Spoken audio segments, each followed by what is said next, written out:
अगर मैं तुमसे कहूं कि यह वीडियो सिर्फ एक साधारण सामग्री नहीं है, बल्कि रासायनिक प्रक्रिया है जो इस समय तुम्हारी आंखों के सामने प्रकट हो रही है।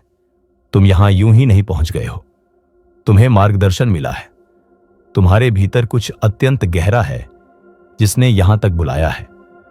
परिवर्तन, सत्य, जागरण। आध्यात्मिक रसायन विद्या की इस दुनिया में संयोग नाम की कोई चीज नहीं होती। जिसे हम संयोग मानते हैं वह केवल ऐसा नियम है जिसे हमने अभी पहचाना नहीं। हर चीज एक सिद्धांत के अधीन है। हर चीज विचार है। हर चीज कंपन करती है। तुम्हारा विचार कारण है, यह क्षण परिणाम है, और तुम इसे महसूस कर सकते हो। भले ही तुम्हारा तर्कसंगत मन इसे न माने, तुम्हारे भीतर कहीं तुम पहले से जानते हो।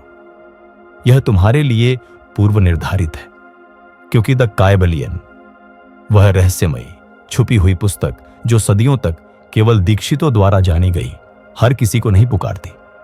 वह केवल तब प्रकट होती है जब तुम सच में भ्रम के पर्दे को चीरने और अपनी वास्तविकता को भीतर से बदलने के लिए तैयार होते हो। और अब तुम यहां हो। यह महत्वहीन है कि तुम अब सब कुछ समझते हो या नहीं। तुम्हें और अधिक जानकारी की जरूरत नहीं, तुम्हें सिर्फ स्मरण की आवश्यकता है। और जो भी तुम आगे सुनने वाले हो वह तुम्हारी आत्मा को याद दिलाएगा वो सब जो वह कभी भूल ही नहीं पाई। आधुनिक विज्ञान के उदय से बहुत पहले, धर्मों के वैसा रूप लेने से भी पहले जैसे कि आज हम उन्हें जानते हैं, एक नाम था जो मंदिरों में फुसफुसाया जाता था, प्राचीन ग्रंथों में और मौन की गहराइयों में। हर्मीस ट्रिस्मेजिस्टस, 3 बार महान, 3 बार दीक्षित, आध्यात्मिक नियमों का स्वामी। वह 2 प्राचीन सभ्यताओं के संगम पर खड़ा था, मिस्र और यूनान। मिस्र वासियों के लिए वह थोथ कहलाए, लेखन, बुद्धिमत्ता और समय के देवता। यूनानियों के लिए वह हर्मीस बने, दैवीय संदेशवाहक, गुप्त ज्ञान के संरक्षक, दृश्य और अदृश्य जगतों के बीच सेतु। दोनों के मेल से वह एक ऐसा प्रबल आदर्श बन गए जिसकी विरासत युग युगांतर तक गूंजती रही। कोलाहल नहीं, बल्कि प्रतीकों, पहेलियों और पवित्र ग्रंथों में। ऐसा माना जाता है कि हर्मीस ने मिस्र में पहली रहस्य विद्यालय की स्थापना की थी, एक ऐसा पवित्र मंदिर जहां सत्य सिर्फ सिखाया नहीं जाता बल्कि जीवित अनुभव होता है। हर कोई वहां प्रवेश नहीं पा सकता था, सिर्फ वे ही जो सच्चे अर्थों में तैयार होते। उनकी शिक्षाओं को गहनतम रहस्य की तरह सुरक्षित रखा गया, इतना पवित्र कि एक शब्द जन्मा, हर्मेटिक। ऐसा विज्ञान जो बंद है, बहिष्कार के जोर पर नहीं बल्कि कंपन के स्तर पर। लगभग 35 ग्रंथ उनसे जोड़े गए हैं, कई खो गए अलेक्जेंड्रिया के पुस्तकालय की लपटों में झलकर। पर एक चिंगारी जीवित रही, और वही चिंगारी एक ग्रंथ में आग बनकर युग युगांतर तक प्रज्वलित रही। द काइबलियन, सन 1908 में प्रकाशित देवनाम द 3 इनिशिएट्स के पीछे छिपे लेखकों द्वारा द काइबलियन केवल एक पुस्तक नहीं है, वह संप्रेषण है, एक गूढ़ संकेत, हर्मेटिक ज्ञान का संक्षिप्त नाद जो अदृश्य वंशानुक्रम में चला आ रहा है।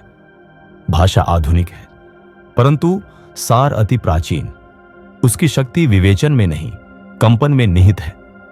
द काइबलियन द्वारा उद्घाटित प्रथम सिद्धांत सर्वाधिक शक्तिशाली भी है, शेष सभी नियमों की नींव। मानसवाद, सब कुछ विचार है, संसार स्वयं एक विचार है। यह कोरी उपमा नहीं, ज्यों का त्यों सत्य है। जो कुछ भी तुम देखते हो, जो कुछ भी अनुभव करते हो, जो भी अनुभूतियां आती हैं, सभी एक विशाल और असीम चेतना की प्रकृति है।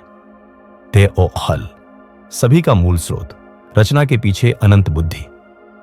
चाहो तो उसे ईश्वर कहो, कॉस्मिक माइंड या आत्मा। हर्मेटिक पथ के अनुसार वही है दे के ओल। एक ऐसी चेतना, इतनी विशाल, इतनी असीमित कि उसकी मात्र कल्पना से आकाश गंगाएं बन जाती हैं। उसके विचार प्राकृतिक नियमों का रूप ले लेते हैं, और उसकी फुसफुसाहटें तुम्हारे जीवन में संयोग रच देती हैं।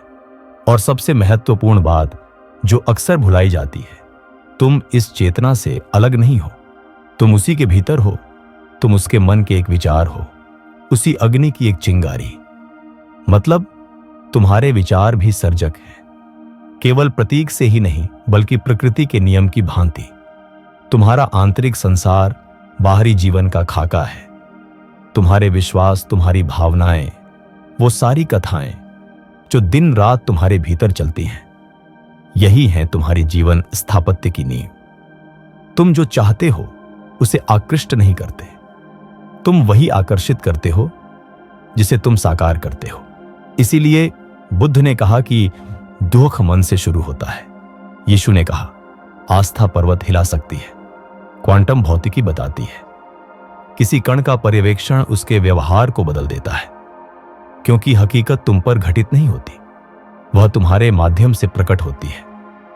और जब तुम इसे समझ जाते हो, तुम अब ये नहीं पूछते मेरे साथ ऐसा क्यों हो रहा है, बल्कि पूछते हो मैं क्या सोच रहा हूं, क्या महसूस कर रहा हूं, किस स्तर पर कंपन कर रहा हूं कि यह मेरी वास्तविकता बनकर उभर रहा है। सभी कुछ अदृश्य से आरंभ होता है। तुम्हारा जीवन तुम्हारे विचारों का प्रकट रूप है। लेकिन यदि सब कुछ विचार है तो जीवन कई बार इतना अनियमित क्यों लगता है? कोई सहज ही आगे बढ़ जाता है और कोई जकड़ा रहता है निरंतर संघर्ष में। उत्तर छुपा है दूसरे हर्मेटिक सिद्धांत में, कारण और परिणाम का नियम। कोई घटना यूं ही नहीं होती, एक भी नहीं। जिसे तुम सौभाग्य कहते हो वह अदृश्य नियम का ही प्रतिफल है। जीवन के सभी अनुभव किसी न किसी कारण का नतीजा है। कोई विचार, कोई विश्वास, कोई कर्म जो उसके परिणाम से बहुत पहले बोया गया। और ये कारण हमेशा भौतिक नहीं होते, वे कंपन हैं, भावनाएं हैं, ऊर्जा हैं। जैसे अदृश्य बीज जो तुम्हारे अवचेतन की जमीन में बोए जाते हैं। कुछ जल्दी अंकुरित होते हैं, कुछ बरसों लगाते हैं, कुछ तो तुम भूल भी चुके हो कि कभी बोए थे। परंतु कोई बीज अनदेखा नहीं जाता। यह नियम सतत है, यह सत्य है। तुम अभिशप्त नहीं हो, तुम टूटे हुए नहीं हो, तुम्हें ब्रह्मांड दंड नहीं दे रहा। जो कुछ तुम अनुभव कर रहे हो वह केवल तुम्हारी अतीत की आंतरिक दशा की प्रतिध्वनि है। और जब तुम सच में यह समझ लेते हो, तुम अपनी शक्ति पुनः प्राप्त कर लेते हो। क्योंकि यदि तुम्हारा भूतकाल आज बना सकता है तो तुम्हारा वर्तमान भी कल नया रच सकता है। आशा करने की आवश्यकता नहीं, इंतजार करने की आवश्यकता नहीं। तुम स्वयं कारण बनो और जीवन प्रतिक्रिया देगा। यह विश्वास नहीं है, यह नियम है। परंतु जब तुम नए बीज बोते हो, जब तुम अपने मन को ऊपर उठाते हो और ऊंचे कारणों के साथ सामंजस्य बिठाते हो, फिर भी कुछ पल ऐसे आते हैं जब सब कुछ मानो बिखरने लगता है। तुम उठते हो, अचानक पीछे खींच लेते हो, तुम्हें विस्तार महसूस होता है, अचानक सब डूब जाता है। यह पराजय जैसी अनुभूति देता है, पर यह हार नहीं है, यह है लय का नियम। सब कुछ प्रवाहित होता है, सब कुछ चक्रों में चलता है, जैसे समुद्र में ज्वार और भाटा। जैसे चांद घटता बढ़ता है, वैसे ही तुम्हारी ऊर्जा, स्पष्टता और गति भी। यह उतार चढ़ाव दोष नहीं है, यह ब्रह्मांड की श्वास है। हर्मेटिक ज्ञान बताता है कि प्रगति सीधी रेखा जैसी नहीं है, वह सर्पिलाकार घूमती है। तुम पुरानी भावनाओं से फिर से मिल सकते हो, पुरानी आदतों से, पुराने स्थानों से, पर अब उच्चतर चेतना से। तुम पीछे नहीं जा रहे, बल्कि समझ को गहराई दे रहे हो।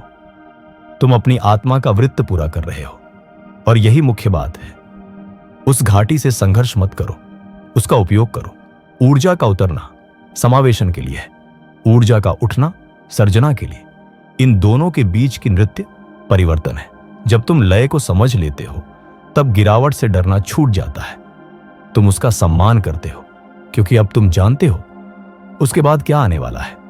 और यदि लय जीवन की गति में बहाव सिखाती है, तो द्वैत या ध्रुवता उस छुपी हुई समरसता को खोलती है। इस ब्रह्मांड में कुछ भी पूरी तरह अलग नहीं है। गर्मी और ठंड विरोधी नहीं है, वे केवल तापमान के अलग अलग स्तर हैं। प्रकाश और अंधकार, प्रेम और भय, सुख और दुख, सब एक ही स्पेक्ट्रम के अलग रंग हैं।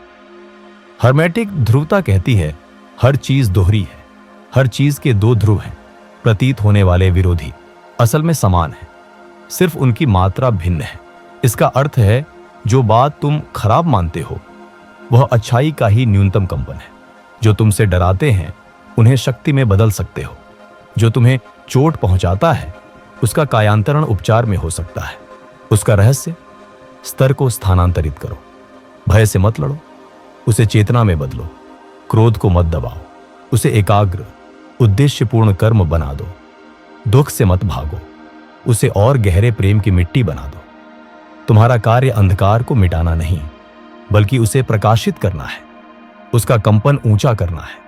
दोनों ध्रुवों का सेतु बनकर उस संपूर्णता में जीना है जो वे छुपाते हैं। यही है असली रसायन सिद्धि। सिर्फ धातु को सोने में बदलना नहीं, बल्कि पीड़ा को ज्ञान में, अव्यवस्था को सुव्यवस्था में और विघटन को आंतरिक समरसता में बदलना। तुम टूटे हुए नहीं हो, तुम प्रक्रिया में हो। और जैसे ध्रुवता सिखाती है कि सब विरोध एक है, लय का नियम बताता है कि सब कुछ चक्रों में चलता है। कुछ भी स्थिर नहीं है, कुछ भी सदा ऊपर नहीं रहेगा, ना ही हमेशा नीचे। जीवन धड़कता है, वह फैलता और सिमटता है, जैसे समुद्र की लहरें, जैसे तुम्हारी सांस, जैसे तुम्हारा दिल। ऐसे दिन आएंगे जब स्पष्टता और उत्साह से भरपूर लगोगे, सब सहज होगा। ऐसी रातें भी आएंगी जब भ्रम और उलझन रहेगी, कुछ भी अर्थयुक्त न लगेगा। यह असफलता नहीं है, यह लय है। हर्मेटिक ग्रंथ कहते हैं, सब कुछ बहता है भीतर और बाहर, हर एक का अपना ज्वार है। जब तुम सबसे निचले बिंदु पर हो, घबराओ मत, गिरावट को कोसो मत। यह यात्रा का अंत नहीं, बल्कि आत्मा की सर्पिल घटता बढ़ता वक्र है, क्योंकि तुम एक ही जगह पर नहीं घूम रहे, तुम ऊपर की ओर बढ़ रहे हो। वे ही अनुभव अब ऊंची चेतना में दोबारा पा रहे हो, वही घाव अब कम पीड़ादायक, वही डर अब कम तीव्र, वही प्रश्न अब और गहरे उत्तरों सहित। यही है लयों के साथ विकास। मूल मंत्र यह है, ज्वारों से मत लड़ो, बल्कि उनके साथ सामंजस्य बैठाओ। जब जीवन ठहराव मांगे तो विश्राम करो, जब जीवन उठे आगे बढ़ो। गुरु वही नहीं जो सदा ऊपर चढ़ रहा हो, बल्कि वही जो उतार चढ़ाव में भी गरिमा से बहता है। और जब तुम इन चक्रों से युद्ध करना छोड़ देते हो, तब तुम जीवन की धारा के मालिक बनते हो। यदि लय चक्रों का नृत्य है, तो कारण परिणाम उसकी तर्क शक्ति है। कुछ भी संयोगवश नहीं घटता, कोई भी घटना सच्चे अर्थों में अनियत नहीं। तुम जो भी अनुभव करते हो, हर आनंद, हर पीड़ा, हर भेंट किसी वजह से शुरू होती है, भले ही समय और स्थान न मालूम हो। हर विचार एक बीज है, हर कर्म एक लहर। हर्मेटिक शिक्षा कहती है, हर परिणाम का कारण है, हर कारण से परिणाम उपजता है। भाग्य महज वह नियम है जिसे तुमने अभी नहीं पहचाना। तो जब कुछ अपने आप घटता प्रतीत हो, अधिक गहराई में देखो। तुम नियति के शिकार नहीं, तुम सृजन के सहभागी हो। अधिकतर कारण मौन में जन्मते हैं, उन विश्वासों से जो तुम बार बार दोहराते हो, उन निर्णयों से जिनसे मुंह फेरते हो, उन भावनाओं से जिन्हें दबा देते हो। तुम्हारी वास्तविकता सिर्फ तुम्हारे कर्मों पर नहीं, बल्कि तुम्हारे चुपचाप पोषित विचारों, भीतर छुपे भावों पर भी प्रतिक्रिया देती है। भविष्य बदलना है, आज नए बीज बोओ। पुराने चक्र तोड़ने हैं, कारणों को बदलो। यह नियम तुम्हें दंड नहीं देता, तुम्हारा प्रतिबिंब दिखाता है। और प्रतिबिंब है वह सब जो अब तक तुम्हारे भीतर संचालित रहा है। एक बार जब तुम यह समझ जाते हो, तुम पूछना छोड़ते हो, मेरे साथ ऐसा क्यों हुआ, और पूछना शुरू करते हो, मैंने क्या अनजाने में रच लिया। परिवर्तन सूक्ष्म है, परंतु वही सब कुछ है। अब हम आते हैं 7वीं कुंजी पर, लिंग का नियम, जिसे अक्सर सबसे गलत समझा गया है, फिर भी वह सबसे अहम है। यह जीव विज्ञान से जुद्धा नहीं, यह सृष्टि के मूल नियम का सिद्धांत है। हर अस्तित्व में स्त्रैण और पुरुषत्व की ऊर्जा निहित है। यह पुरुष या नारी नहीं, बल्कि 2 ध्रुवीय शक्तियां हैं, कार्य और ग्रहणशीलता के बीच, गति और स्थिरता के बीच, देने और संजोने के बीच। हर विचार में, हर आत्मा में एक प्रेरणादायक शक्ति है, एक पोषण देने वाला आधार है।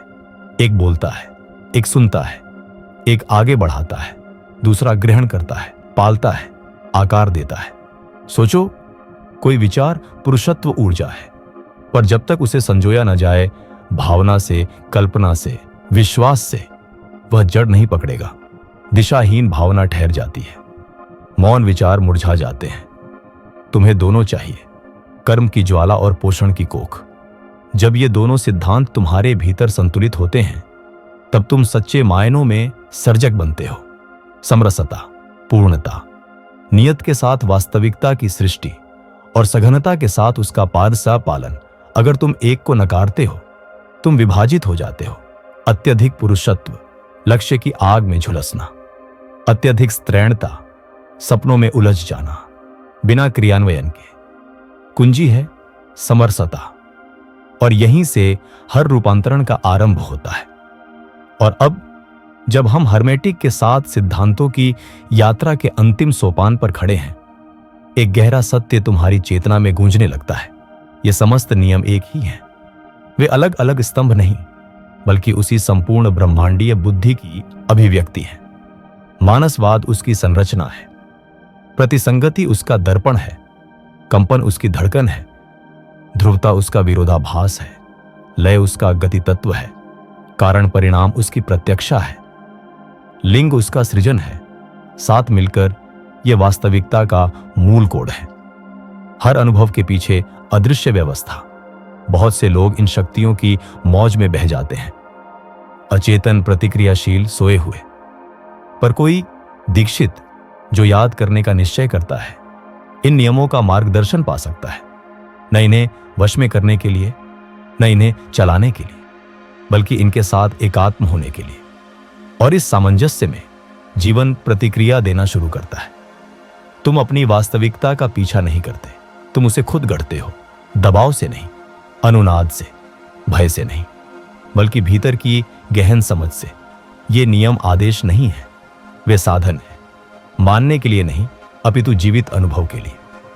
और अब जब तुमने इन्हें सुना है, वास्तव में हृदय से सुना है, अब तुम इन्हें देखने लगोगे, अपने विचारों में, अपने व्यवहार में, अपने जीवन की सूक्ष्म प्रतिध्वनियों में। आज से तुम सच में कभी वापस ना जा पाओगे, क्योंकि एक बार जब कोड जगाता है, तुम अपनी वास्तविकता को पहली बार भीतर से शब्द दर शब्द लिखना शुरू करते हो।